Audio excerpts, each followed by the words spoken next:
எல்லாருக்கும் வணக்கம். இன்னைக்கான வீடியோவில் ரத்த கொதிப்பு அதிகமாக இருக்கிறவங்களுக்கான உணவுகள் என்ன அப்படிங்கிறத பற்றி பார்ப்போம். பொதுவாக அதிக ரத்த அழுத்தம், அதிக சர்க்கரை, டயபெட்டிஸ், ஹைப்பர் டென்ஷன் ரெண்டும் அண்ணன் தம்பிங்க அப்படின்னு சொன்னாலும் நிறைய பேருக்கு ரத்த கொதிப்பு மட்டும் அதிகமாக இருக்கும், சர்க்கரை கண்ட்ரோலில் இருக்கும். அந்த மாதிரி நிறைய பேருக்கு இருக்குது. ஜென்ரலாக அதிக ரத்த அழுத்தம் இருக்குது அப்படின்னாலே நம்ம ஃபஸ்ட்டு விஷயம் டாக்டர்கள் சொல்கிறது உப்பு குறைவாக எடுத்துக்கங்க, உங்கள் சாப்பாட்டில் உணவில் உப்பை குறைங்க அப்படின்னு சொல்லுவோம். உப்பு குறைவாக எடுத்துக்கிறதுனா எவ்வளோ தெரியுங்களா? நான் ஏற்கனவே டீஸ்பூன் டேபிள் ஸ்பூன்லாம் வச்சுருப்பேன். இது டேபிள் ஸ்பூன். இந்த டேபிள் ஸ்பூன் அளவு கூட 15 எம்எல்ங்க. ஆனால் ஒரு மனுஷனுக்கு முக்கியமாக பிபி வந்தவங்களுக்கு நம்ம சொல்லக்கூடிய அளவு ஒரு நாளைக்கு ஒரே ஒரு டீஸ்பூன் அளவுக்கு தான் உப்பு எடுத்துக்கணும் அப்படின்னு சொல்கிறோம். ஸோ ஒரே ஒரு டீஸ்பூன் 5 கிராம் அளவுக்கு தான் உப்பு எடுத்துக்க முடியும் அப்படின்னா யோசிச்சு பாருங்க. நம்ம சாம்பார் சாப்பிட்றோம், சட்னி சாப்பிட்றோம், எத்தனையோ விஷயத்துக்கு நம்ம உப்பு குழம்புல சேர்க்குறோம், சட்னியில் சேர்க்குறோம், எல்லாத்துலேயுமே நம்ம தயிர் சாதத்துக்கும் உப்பு சேர்த்தாம சாப்பிட முடியாது, இட்லி தோசை மாவு தோசையில் உப்பு சேர்க்காம இருக்க முடியாது. ஆக மொத்தம் நம்ம சாப்பிடக்கூடிய தென்னிந்திய உணவுகள் எல்லாத்துலேயுமே உப்பு சேர்க்காம நம்மளால சாப்பிட்றதுங்கிறது சாத்தியமே கிடையாது. அதுலேயும் 5 ml உப்பை வச்சு நம்ம சாப்பாட்டு முறையை, உணவு முறையை அமைச்சிக்கிறதுங்கிறது ரொம்ப ரொம்ப கஷ்டம். வெளியே ஹோட்டலில் சாப்பிட்றவங்களா இருந்தால் அது இம்பாசிபிள். ஏன்னா ஹோட்டலில் உப்புகள் ஜென்ரலாகவே அதிகம். நம்ம வீட்டில் சேர்க்கறத விட உப்பு அதிகமாக சேர்க்கப்பட்டு இருக்கும். உணவுப் பொருட்கள் சீக்கிரம் கிராமம் இருக்கணும், நல்ல சுவையாகவும் இருக்கணும் அப்படிங்கிறதுக்காக. ஸோ இந்த சூழ்நிலையில் இவ்வளோ கம்மியாக ஒரு ரெக்கமெண்டேஷன் சொல்கிறீங்களே டாக்டர்னு கேட்டிங்கன்னா, ஏன் இந்த அளவுக்கு கம்மியாக சொல்கிறோம் அப்படிங்கிறத நீங்கள் புரிஞ்சுக்கணும். ஜென்ரலாக ரத்த கொதிப்புக்கு காரணம் ரத்த நாளங்களில் ரத்த அழுத்தம் அதிகமாக இருக்குது. நாளங்களில் ரத்த அழுத்தம் அதிகமாக இருக்குது. இப்போ இதயம்லேருந்து இந்த சிவப்பு கலரில் போகிறது எல்லாமே நல்ல ரத்தம், அதாவது ஆக்சிஜன் கொண்ட ரத்தம் இடது இதயத்திலிருந்து உடம்பு முழுக்க போகும். உடம்பு முழுக்க போகி கடைசியாக உடம்புல இருக்கக்கூடிய எல்லா செல்களுக்கும் ஆக்சிஜனை கொடுத்ததுக்கப்புறம் கார்பன் டை ஆக்சைடை எடுத்துக்கிட்டு இந்த நீல நிறத்தில் காட்டப்பட்டிருக்கிறது கார்பன் டை ஆக்சைடு உள்ள ரத்தம், ஆக்சிஜன் இல்லாத ரத்தம். ஸோ இது திருப்பி இதயத்துக்கு தான் வரும். வலது பக்க இதயத்துக்கு அங்கேருந்து நுரையீரலுக்குள்ளே போய் திருப்பி ஆக்சிஜனை ஏற்றிக்கிட்டு திருப்பி இடது பக்கம் போய் உடம்பு முழுக்க இந்த பிளட் சர்க்குலேஷன், ரத்த ஓட்டம் நடந்துக்கிட்டு இருக்கு.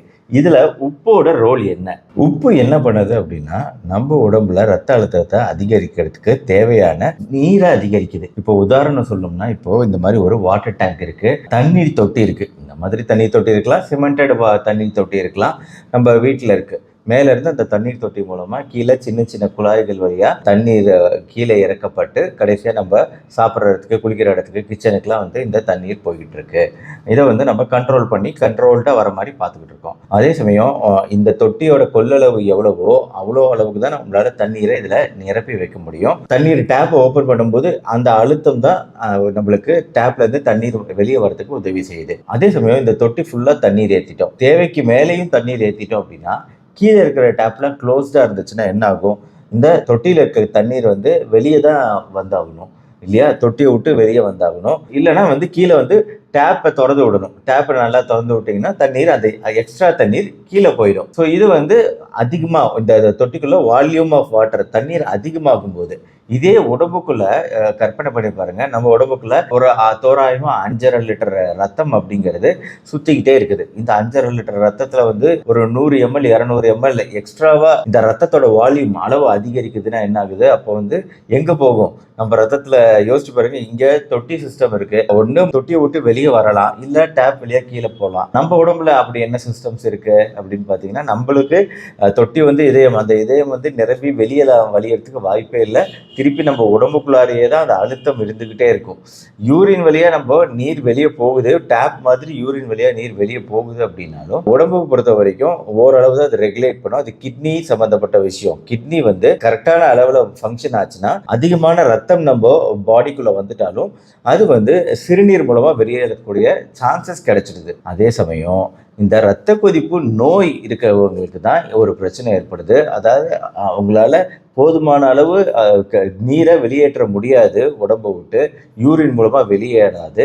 இந்த மாதிரி சூழ்நிலையில ரத்தத்துல சோடியமோட அளவுகளும் அதிகரிக்கும். ரத்தத்தில் சோடியமோட அளவுகள் அதிகரிக்கும் போது நம்ம உப்பு மூலமாக சாப்பிட்ற உப்பு சோடியம் குளோரைடு, இந்த உப்பும் சேரும்போது, இதெல்லாம் சேரும்போது ரத்த அழுத்தம் மேன்மேலும் அதிகரிச்சுட்டே போகும். ஏன்னா உடம்புக்குள்ள சுத்தக்கூடிய அந்த வால்யூம் வந்து அதிகமாகிட்டே போகுது. இது ரத்த அழுத்தத்தை உண்டாக்குது. ஸோ இப்போ உங்களுக்கு கான்செப்ட் புரிஞ்சுக்கும்னு நினைக்கிறேன். ஆக இப்போ நீங்க உப்பை பத்தி புரிஞ்சுக்கிட்டீங்க. இப்போ இந்த இதயம் வந்து அதிகமான லோடு கொடுத்து அதிகமான லோடில் பம்ப் பண்ணிக்கிட்டே இருக்கும்போது நாளடைவில் எவ்வளோ நாள் இந்த இதயம் அதிகமான லோடு தாங்கும். போக போக இந்த இதயத்தோட சுவர்கள் விரிவடைகிறது, ரத்த நாளங்கள் பாதிக்கப்படுறது போன்ற விஷயங்கள் நடக்குது. இதுதான் வந்து பிற்காலத்தில் வந்து ரொம்ப நாள் ஆகும்போது இதய குழாய்கள் ரத்த நாளங்கள் டேமேஜ் ஆகுது, கண்களுக்குள்ள இருக்கக்கூடிய ரத்த நாளங்கள் டேமேஜ் ஆகுது, அந்த இதயத்துக்கு வரக்கூடிய ரத்த நாளங்கள்ல வந்து கொழுப்பு படிதல் போன்ற பிரச்சனைகள் நடக்குது. கிட்னியால் அதிக லோடு தாங்க முடியல, போக போக கிட்னியோட செயல்பாடு குறைஞ்சிக்கிட்டே போகுது.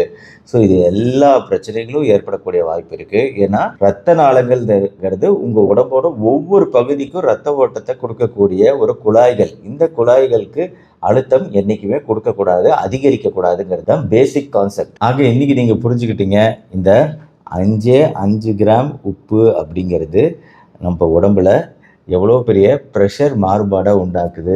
இந்த மாதிரி 5 கிராம் மட்டும் சாப்பிடும்போது எப்படி நம்ம உடம்புல ப்ரெஷர்கள் குறையுது அப்படிங்கிறத நீங்கள் இன்றைக்கி புரிஞ்சுக்கிட்டீங்க. ஆனால் உப்பு மட்டும்தான் காரணமாக ரத்த கொதிப்புக்கு? கண்டிப்பாக கிடையாது. ரத்த அழுத்தம் அதிகரிக்க சாப்பிட்டு தான் அதிகரிக்கணுங்கிற அவசியம் கிடையாது. நம்ம டென்ஷன் ஆகுறோம், ஃபுல் டென்ஷன் ஸ்ட்ரெஸ் ஆகுறோம் அப்படின்னா அப்போ நம்ம ரத்த நாளங்கள் பாதிக்கும். வேலையில தான் ஸ்ட்ரெஸ் அதிகமாகும்னு கிடையாது. வீட்டில் சண்டை போடுறாங்க, திட்டுறாங்க, இந்த மாதிரி விஷயங்கள்னால ஸ்ட்ரெஸ் அதிகரிக்கலாம். அது மட்டும் இல்லாமல் பரம்பரை காரணங்கள், ஜீன்ஸ், ஜெனட்டிக்ஸ், இந்த ஜீன்ஸ் குரோமோசோம்குள்ளார ஏகப்பட்ட ஜீன்ஸ் இருக்கு.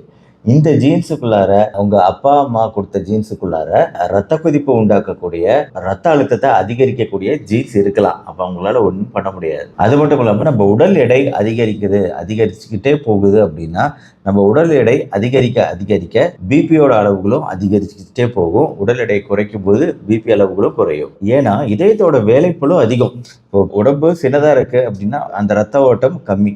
இப்போ பெரிய உடம்பு ஆக ஆக நல்ல இதயம் நல்லா பம்ப் பண்ண வேண்டியிருக்கு ரத்தத்தை ஃபுல்லாக சப்ளை பண்ணுறதுக்கு.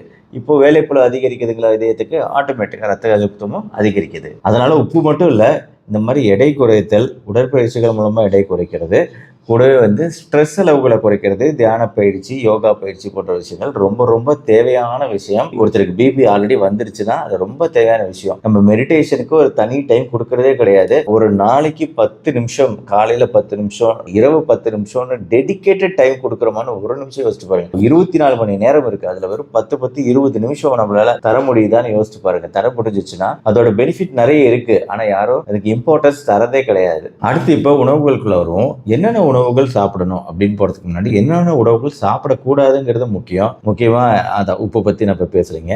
பட் ஃப்ரைடு, நல்ல எண்ணெயில் பொரிக்கப்பட்ட விஷயங்கள், இப்போ வந்து ஒரு முட்டையை வந்து நம்ம பாயில் பண்ணி சாப்பிட்றோம்னா அது நல்லது. இதே முட்டையை நம்ம ஆம்லெட் பண்ணி சாப்பிட்றோம், முட்டை பொரியலாக சாப்பிட்றோம், எந்த வகையில் நீங்கள் அதை வந்து எண்ணெயில் பொரிச்சு எடுத்தாலும் வறுத்து எடுத்தாலும் அது நம்மளுக்கு நல்லது கிடையாது.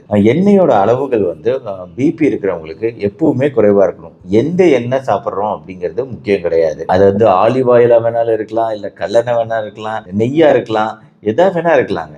ஆனால் அது வந்து குவான்டிட்டி தான் இங்கே முக்கியம். நம்ம வந்து இதுவுமே வந்து ஒரு 5 ml அப்படிங்கிறதுல வந்து ஒரு 5 ml எப்படி உப்பை காமிச்சனோ அதே மாதிரி எண்ணெயுமே இந்த 5 ml ஸ்பூனில் எடுத்திங்கன்னா அது ஒருத்தருக்கு தேவையான எண்ணெய் ஒரு நாளைக்கு. ஏன்னா ஒரு 5 ml எண்ணெயில் நம்மளுக்கு 45 to 50 கலோரிகள் இருக்குது. இது டேபிள் ஸ்பூன். இதில் 15 ml ஆயில் எடுத்தோம் அப்படின்னா அதன் மூலமாக 150 கலோரிஸ். இந்த எண்ணெயோட இம்பார்ட்டன்ஸை நீங்கள் புரிஞ்சுக்கணும். ஒரு நாளைக்கு ஒரு மனுஷனுக்கு தேவையான ஆவரேஜ் கலோரி அளவுகள் அப்படிங்கிறது 2000 கலோரிகள் அப்படின்னு வச்சுக்கோங்களேன்.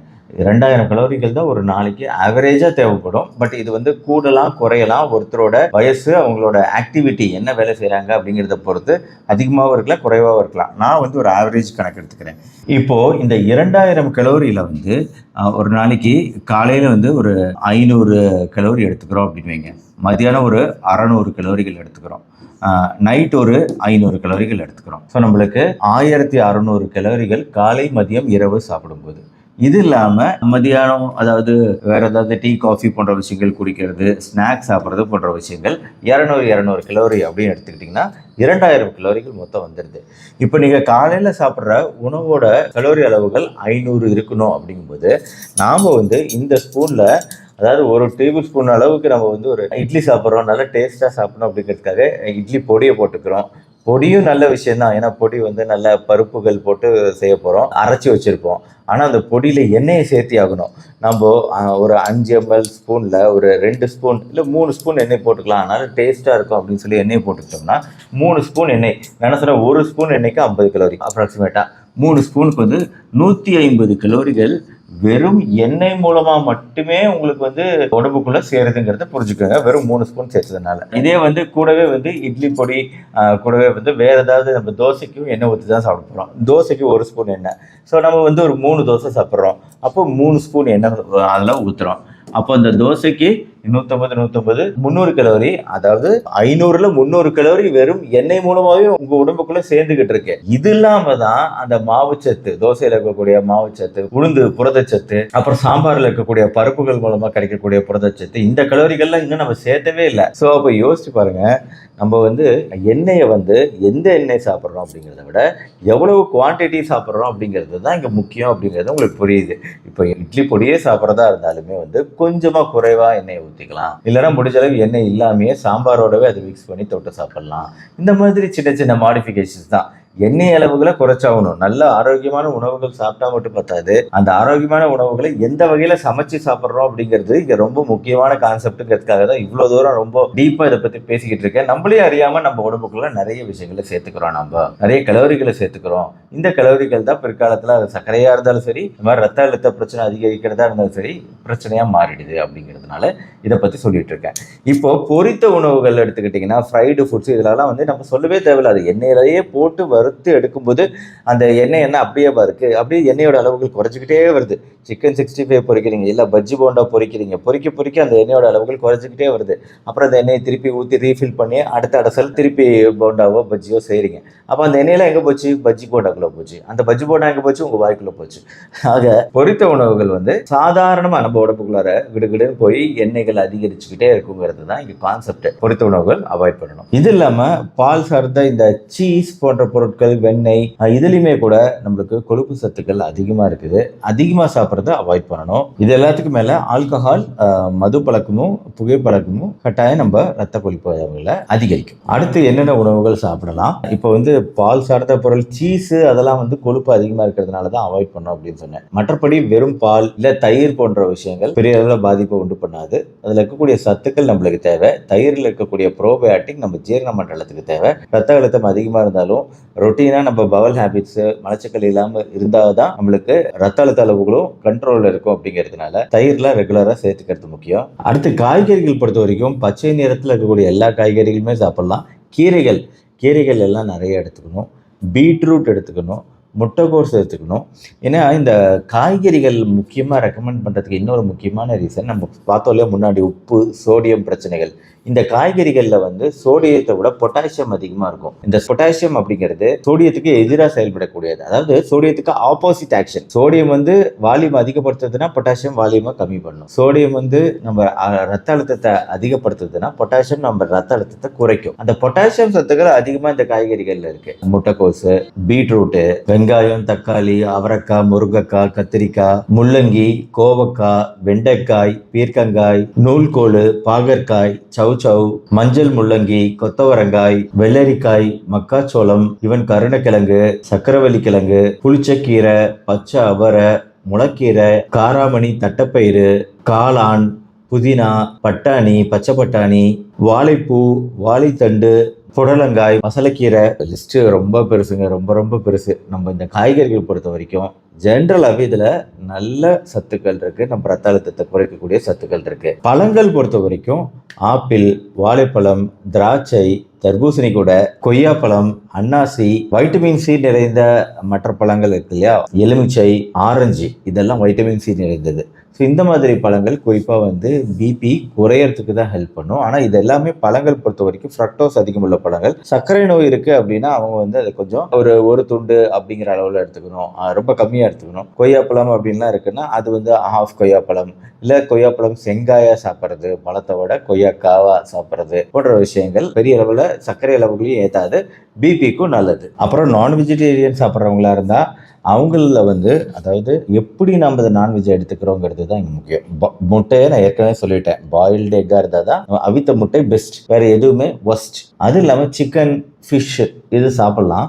ஆனால் இது வந்து குழம்பில் நம்ம வேக வச்சு சாப்பிட்றதுங்கிறது மிகவும் ஆரோக்கியமான ஒரு விஷயம். இதையே நம்ம சிக்கன் 65 ஆகவும் ஃபிஷ் பார்பிக்யூவாகவும் சாப்பிடும்போது தான் பிரச்சனைகள் உருவாகுது. ரொம்ப தீய விடுறதும் தப்பு, ரொம்ப எண்ணெயில் போடுறதும் தப்பு. இதெல்லாம் நம்மளுக்கு நல்லது கிடையாது. ஆனால் இதை வந்து ஒரு குழம்புல வேக வைத்து சாப்பிடும்போது நம்மளுக்கு நல்ல புரத சத்து தான் கிடைக்குது, எந்த தீங்கும் ஏற்படாது. நம்மளுக்கு குவான்டிட்டி பேலன்ஸ்டு உணவு முறையில் சரியான அளவில் எடுத்துக்கணும். ஆனால் ஆட்டிறைச்சி, அதுக்கு மேலே அந்த ரெட் மீட் போன்ற விஷயங்கள்லாம் நம்ம அவாய்ட் பண்ண வேண்டிய விஷயங்கள். மிக அதிக கொழுப்பு சத்து நிறைந்ததுனால இதை நம்ம அவாய்ட் பண்ண சொல்றோம். இது இல்லாம இந்த பீன்ஸ் வகைகள், எல்லா விதமான கொண்டைக்கடலை, கருப்பு கொண்டைக்கடலை, வெள்ளை கொண்டைக்கடலை, ராஜ்மா பீன்ஸு, இந்த மாதிரி எல்லா விதமான விஷயங்களும் நம்மளுக்கு ஹெல்ப்ஃபுல்லாக இருக்கும். அடுத்து இந்த பருப்புகள், கடலைப்பருப்பு, பாசிப்பருப்பு, உளுந்து, இது எல்லாமே வந்து நம்மளுக்கு வந்து நல்லது செய்யக்கூடிய விஷயங்கள். புரதச்சத்து நல்லா இருக்கு. வெஜிடேரியன் சோர்சஸ் ஆஃப் புரோட்டீன், சைவ உணவு சாப்பிட்றவங்களுக்கு புரதம் இதன் மூலமாக கிடைக்குது. புரதம் சர்க்கரை, ரத்த கொதிப்பு இருக்கிற எல்லாருக்குமே தேவையான ஒரு சத்து.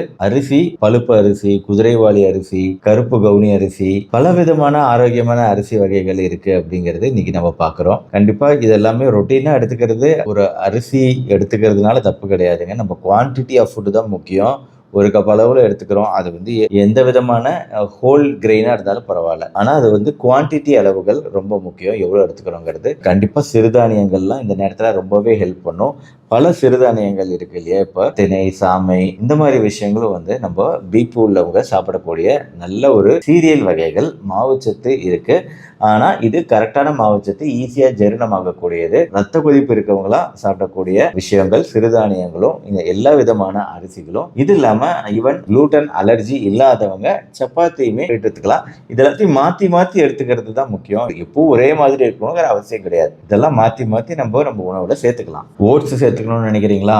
இப்போ ரீசெண்ட் ட்ரெண்டு சேர்த்துக்கலாம், அதுவும் சேர்த்துக்கலாம். பட் இதெல்லாம் வந்து ஒரு உணவுனால இந்த பிரச்சனை குறைஞ்சிடும் அப்படின்னு கிடையாது. எத்தனையோ உணவுகள் இருக்கு, இதை எப்படி நம்ம எடுத்துக்கிறோங்கிற கான்செப்ட் தான் முக்கியம். கடைசியா நம்ம சேர்க்க மறக்கக்கூடிய சில உணவுகள் இதுதான் தான். விதைகள், பூசணி விதைகள், சியா விதைகள், வெள்ளரி விதைகள், ஆளி விதைகள், இந்த மாதிரி விதைகள்லாம் வந்து நம்ம ஒரு 5 கிராம் அப்படிங்கிற அளவு எடுத்துக்கிறது நம்மளுக்கு ஒரு சத்து கொடுக்கக்கூடிய நல்ல சத்து டானிக் மாதிரி தான் இந்த விதைகள்ங்கிறத ஞாபகம் வச்சுக்கோங்க. ஸோ இதெல்லாம் தான் ரத்த கொதிப்பு உள்ளவர்கள் சாப்பிடக்கூடிய உணவுகள். ரொம்ப காம்ப்ரிஹென்சிவாக ரொம்ப லென்த்தாக சொல்லிட்டேன்னு நினைக்கிறேன். பட் இருந்தாலும் கண்டிப்பாக பிபி இருக்கிறவங்களுக்கு இது ஒரு ரொம்ப உபயோகமான வீடியோ. அதனால் அவங்களுக்கு இந்த வீடியோவை ஷேர் பண்ணுங்கள். பிபி இருக்கிறவங்க மேலும் வேறு என்னென்ன விஷயங்கள் பண்ணலாம் அவங்க பிபியை குறைக்கிறதுக்கு அப்படிங்கிறது குறித்த வீடியோக்கள் போட்டிருக்கேன். பிபிக்கு நிறைய வீடியோக்கள் இருக்குது, அந்த பிளேலிஸ்ட் இங்கே அட்டாச் பண்ணுறேன், தேவை இருக்கிறவங்க பாருங்கள். மற்றபடி இந்த வீடியோ பிடிச்சிருந்துச்சுன்னா லைக் பண்ணி உங்கள் ஃப்ரெண்ட்ஸ் ரிலேட்டிவ்ஸ்க்கு ஷேர் பண்ணிவிட்டு நம்ம சேனல் டாக்டர் கார்த்திகேயன் இதற்கு சப்ஸ்கிரைப் பண்ணால் சப்ஸ்கிரைப் பண்ணி இந்த பெல் ஐக்கான் கிளிக் பண்ணி வச்சுக்கோங்க. அடுத்தடுத்த வீடியோக்கள் பார்க்க மறுபடியும் நாளைக்கு பார்ப்போம். நன்றி, வணக்கம்.